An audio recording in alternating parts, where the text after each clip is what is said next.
That was not a large applause. Start again.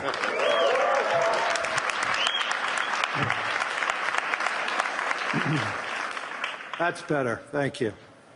Yeah, we're going to make this interesting. How many quotes are you going to want that are going to be after this session? I don't know. I mean, 5. Okay. So good afternoon, everyone. It's great to see everybody here.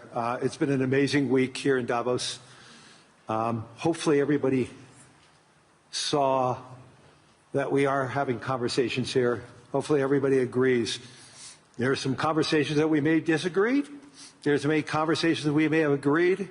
But through those conversations, and I think today's result with a peace agreement earlier today, the World Economic Forum is here to have those conversations, to have understandings, and also resolution. So it's an important component of who we and what we are, and I'm thrilled to have Elon Musk here. He came all the way from California to be here to see all of you. So thank you, Elon. You're most welcome. I heard about the formation of the Peace Summit, and I was like, is that PIEC? You know, a little piece of Greenland, a little piece of Venezuela. we got one. All we want is peace. Okay, I'm going to, as I said, I'm a pretty proud CEO of BlackRock since we went public. The compounding return of BlackRock to our shareholders was 21%. Since Elon took Tesla public, his compounded return is 43%. This is just another advertisement for everybody, especially for Europeans.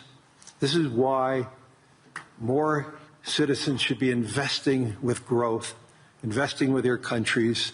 Imagine if a lot of pension funds invested with Elon when Tesla went public, and how much return with all the pension funds that invested side by side with Elon and the growth. So a spectacular return. There's very few companies.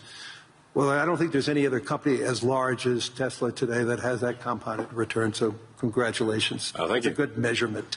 Well, we have an incredible team at Tesla, and that's the reason. So I want to get into the dirt, the meaningful component about technology, the possibilities.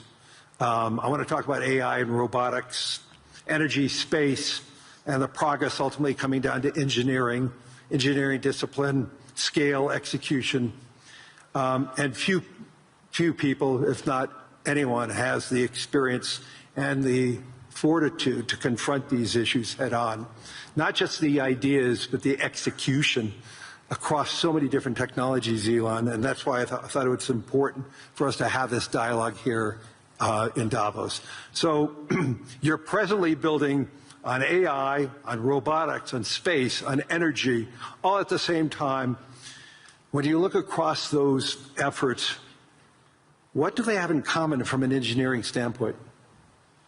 Well, they're all very difficult technology challenges, but the overall goal of my companies is to maximize the future of civilization, like basically maximize the probability that civilization has a great future, and to expand consciousness beyond Earth. So if you take SpaceX, for example, that SpaceX is about advancing rocket technology to the point where we can extend life and consciousness beyond Earth, to the moon, to Mars, eventually to other star systems. And I think we should always view consciousness, life as we know it, as precarious and delicate, because to the best of our knowledge, we don't know of life anywhere else. You know, I'm often asked, are there aliens among us? And I'll say that I am one, but or you're from the future. They don't believe me. Okay. But I think if anyone would know if there are aliens among us, it would be me. We have 9,000 satellites up there, and not once have we had to maneuver around an alien spaceship. So I'm like, I don't know. Bottom line is, I think we need to assume that life and consciousness is extremely rare, and it might only be us. And if that's the case, then we need to do everything possible to ensure that the light of consciousness is not extinguished, because we're effectively, the way I view it is, the image in my mind is of a tiny candle in a vast darkness, a tiny candle of consciousness that could easily go out.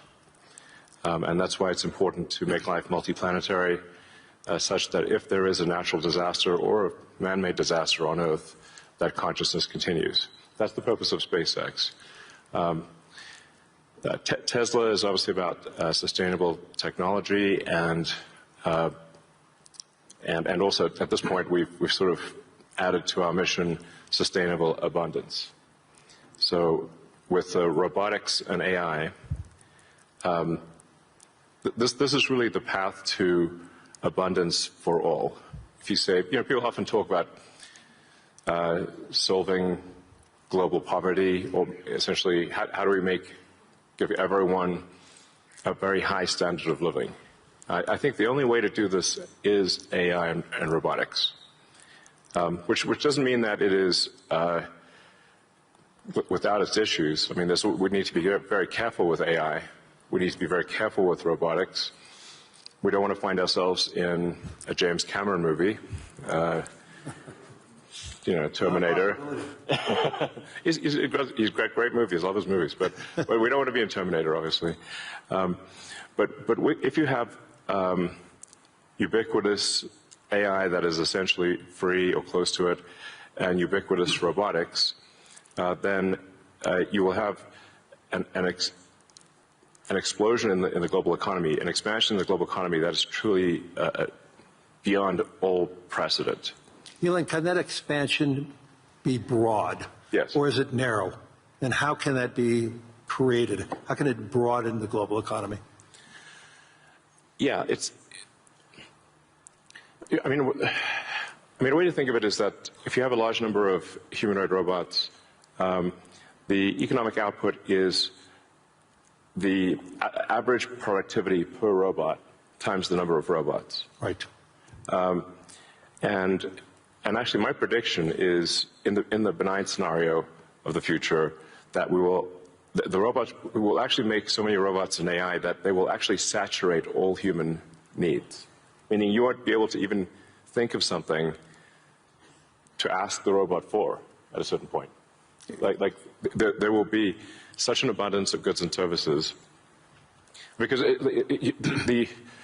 my prediction is that there'll be more robots than people. So, but how do you then have human purpose in that scenario? Yeah, I mean, nothing's perfect,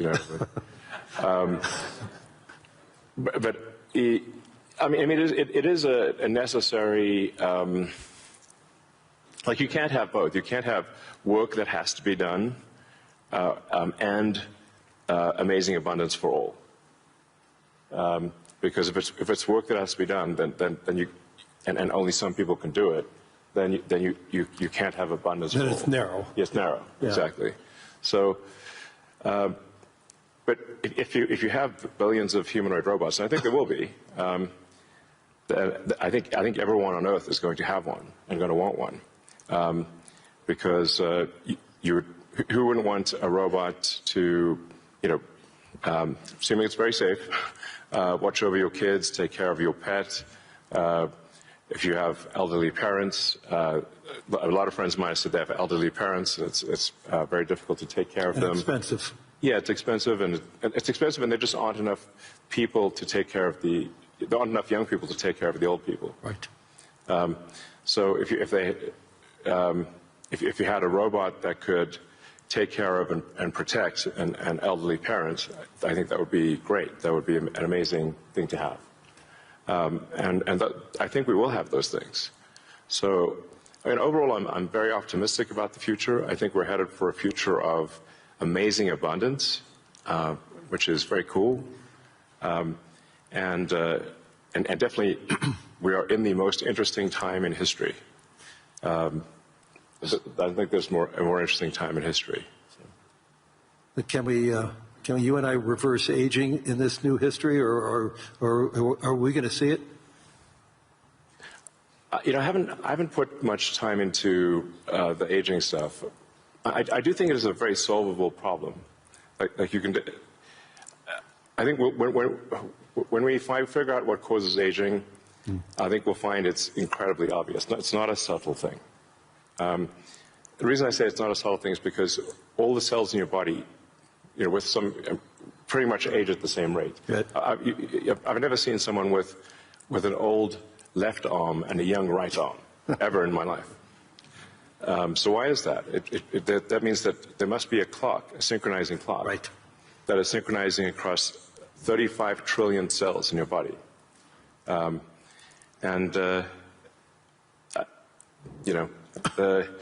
There is some benefit to death, by the way.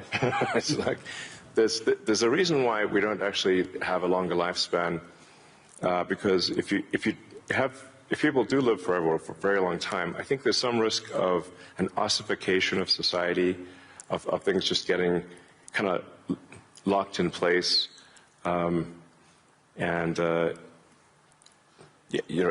just may become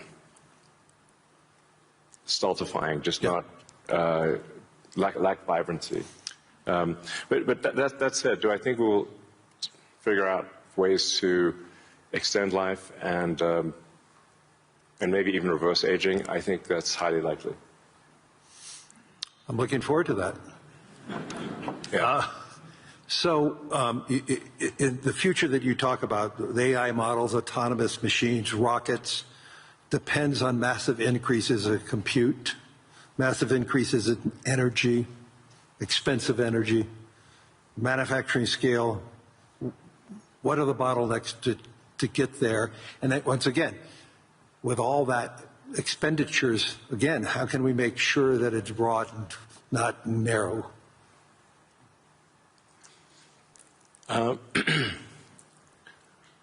I just think the natural thing is it's going to be very broad, because AI companies will seek as many customers as they possibly can, and the cost of AI is already very low, and it's plummeting every year.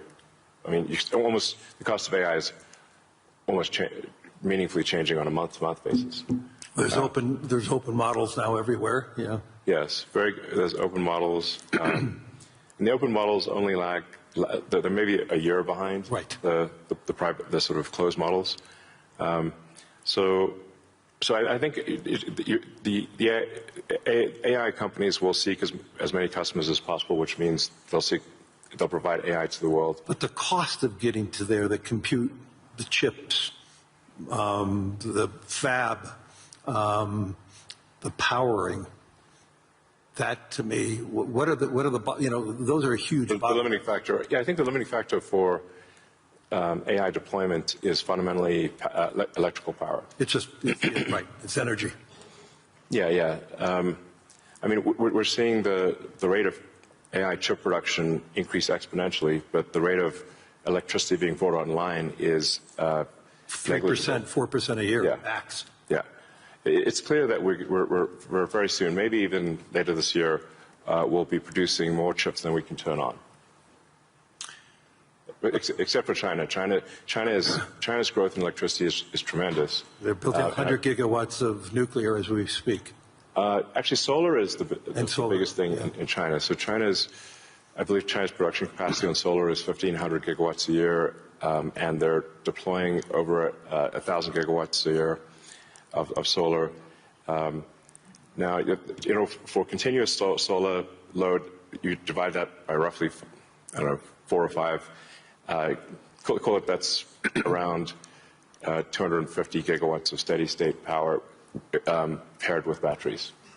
And that's a very big number. That's half of the average power usage in the U.S. Right. So U.S. power usage on average is 500 gigawatts. China, just in solar, in solar that can provide steady-state power, and batteries can do half of the U.S. electricity output per year just with solar. Solar is by far the biggest source of energy. And actually, when you look beyond, or even on Earth, but certainly beyond Earth, the sun rounds up to 100% of all energy. This is an important thing to consider. So the sun is 99.8% of the mass of the solar system. Jupiter is about 0.1%, and everything else is miscellaneous. Now, even if you were to burn Jupiter in a thermonuclear reactor, the amount of energy produced by the sun would still round up to 100%, because Jupiter is only 0.1%. If you teleported 3 more Jupiters into our solar system, and burnt 3 more Jupiters and everything else in the solar system, the sun's energy would still round up to 100%. So it's really all about the sun. And that's why one of the things we'll be doing with SpaceX within a few years is launching solar-powered AI satellites. Right. Because the space is really the source of immense power, and then you don't need to take up any room on Earth. There's so much room in space, and you can scale to enormous. You can scale to, I think, ultimately hundreds of terawatts a year. You and I have had these conversations before, but why don't you tell the audience what would it take for the United States, and what type of geography would it take to have that solar field to electrify the United States? And then let me ask a question, why aren't we doing it? Yeah, so, I guess a rough way to think about it is 100 miles by 100 miles, we'll call it 160 kilometers by 160 kilometers of solar is enough to power the entire United States. So the 100 mile by 100 mile area is you could take basically a small corner of Utah, Nevada, New Mexico. Obviously, you wouldn't want it all in one place, but it is a very small percentage of the area of the U.S. to generate all of the electricity that the U.S. uses. And the same is true, actually. For Europe, you could take relatively unpopulated areas of, say, Spain and Sicily, and generate all of the electricity power that Europe needs. So why don't you think that there's a movement towards that here and in the United States? Well, there is. As it is in China. Well, unfortunately, in the U.S., the tariff barriers for solar are extremely high, and that makes the economics of deploying solar so artificially high, because China makes almost all the solar. What would it take for Europe or the U.S. to build it commercially, if it's that scale? Yeah, I think. Well, I can tell you what we're going to do. SpaceX and Tesla is we're building up large-scale solar. Right. So the SpaceX and Tesla teams both separately are working to build to 100 gigawatts a year of solar power in the U.S. of manufactured solar power. That'll probably take us, about 3 years or something. But these are pretty big numbers. Mm-hmm. I'd encourage others to do the same. We obviously don't control the U.S. Tariff policy, mm-hmm. But for other countries, I would recommend that China makes solar cells that are incredibly low cost, and I think it would be worth doing large-scale solar. So I know you're going to be having a couple of big announcements on robotics and what it can do. When I went to the factory, you showed me those robots. Yeah. How quickly, you talked about the billions of robots, but how quickly can they be deployed in a manufacturing setting? How quickly can they be utilized and be functional and create that abundance that you talked about? Well, humanoid robotics will advance very quickly. I think we do have some of the Tesla Optimus robots doing simple tasks in the factory. We expect probably later this year. By the end of this year, I think they'll be doing more complex tasks, but still deployed in an industrial environment. And probably sometime next year, I'd say that by the end of next year, I think would be selling humanoid robots to the public. That's when we are confident that it's very high reliability, very high safety, and the range of functionality is also very high. You can basically ask it to do anything you'd like. You're already seeing that in Tesla cars. The software changes that you're doing, and what is it? Yeah. Every quarter now, a software change that upgrades the ability of the robot within the car. Yes, the Tesla Full Self-Driving software we update it sometimes once a week,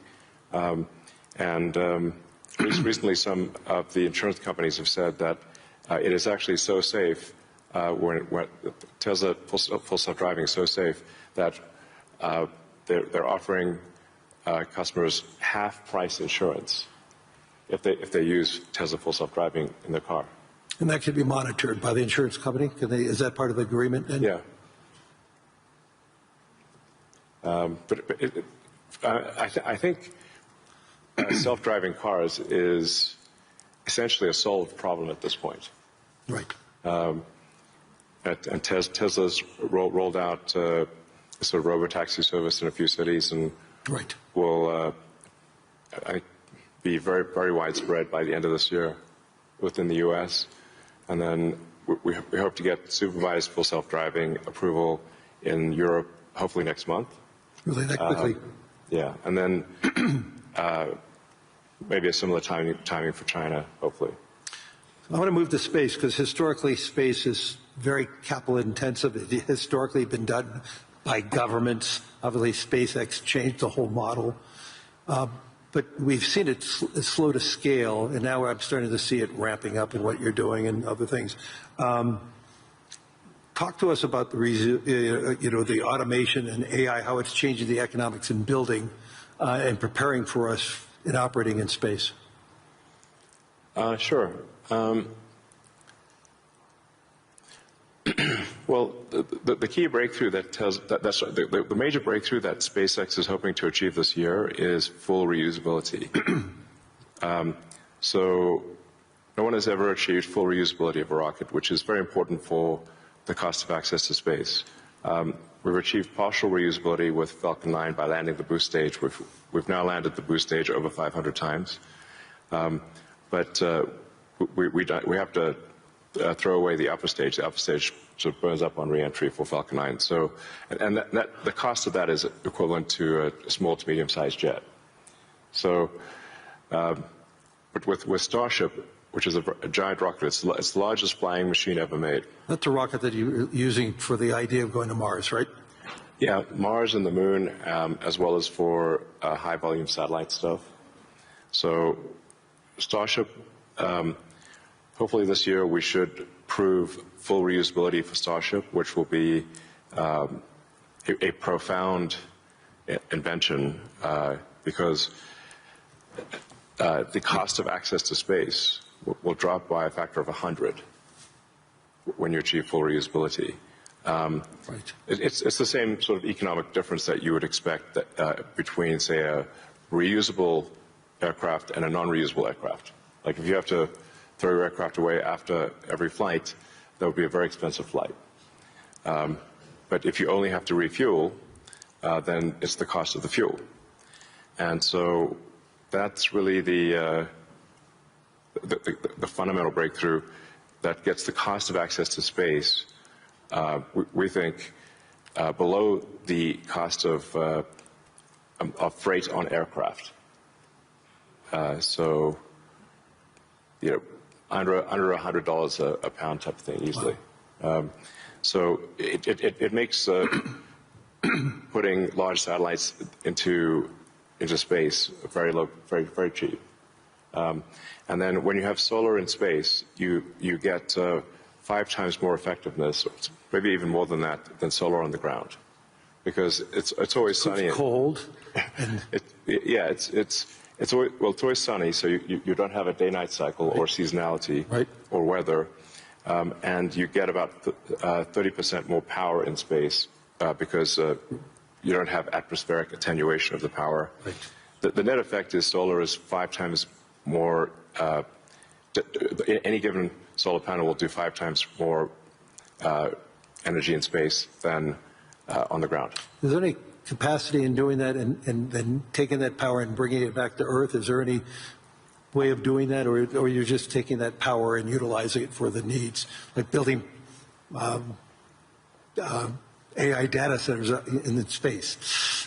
I think the case, it's a no-brainer for building solar-powered AI data centers in space, because as you mentioned, it's also very cold in space. If you're in the shadow, then it's very cold in space, just 3 degrees Kelvin.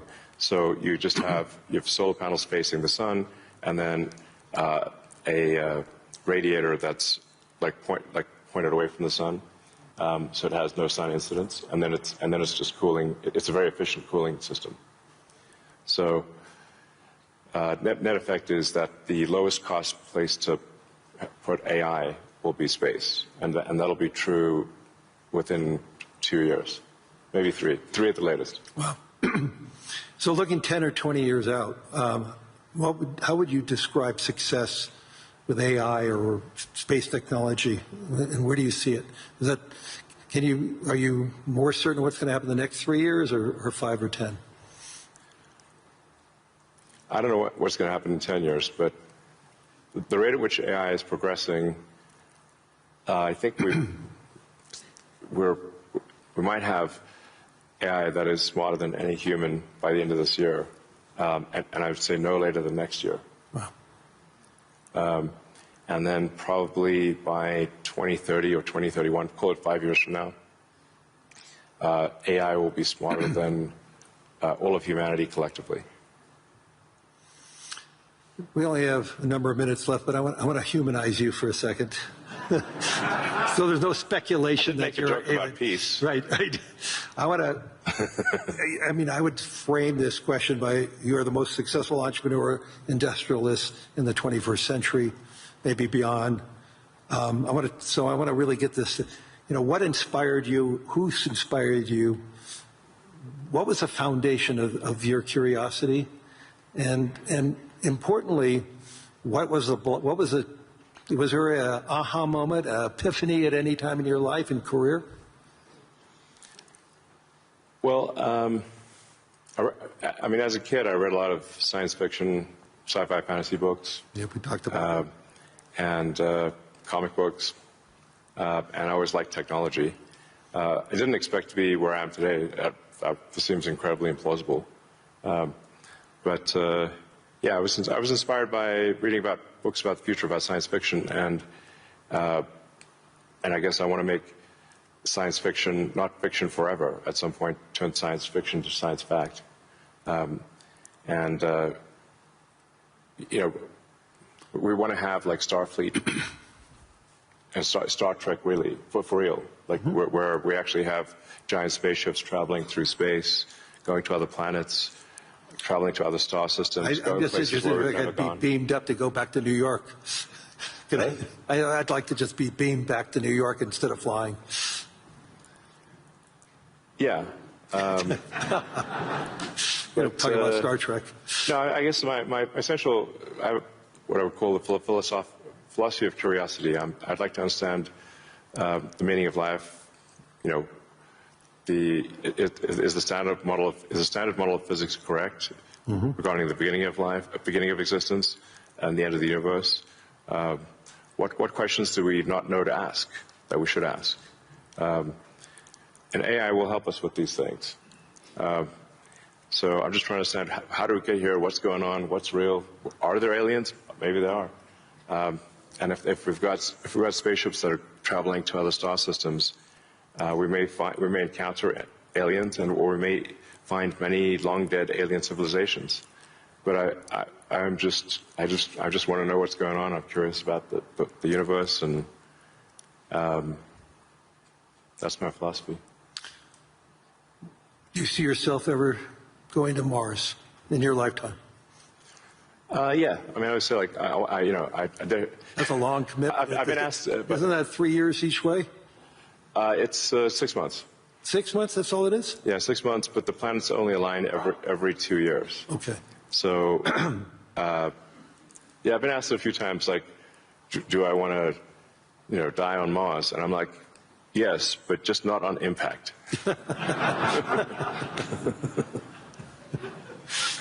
That's a good answer. Anyway, we're out of time. Hopefully everybody enjoyed this. I mean, there's so many myths around Elon Musk. I could tell you he's a great friend, and I constantly learn so much from him. And I'm totally inspired by what he has done. I've been inspired who he is, and I'm totally inspired by his vision of the future. And I don't think it's such a bad future, and I agree with his optimism. So, Elon, thank you. Any last words? Well, I think my last words would be, I would encourage everyone to be optimistic and excited about the future. Good. And generally, I think for quality of life, it is actually better to err on the side of being an optimist and wrong rather than a pessimist and right. On that note.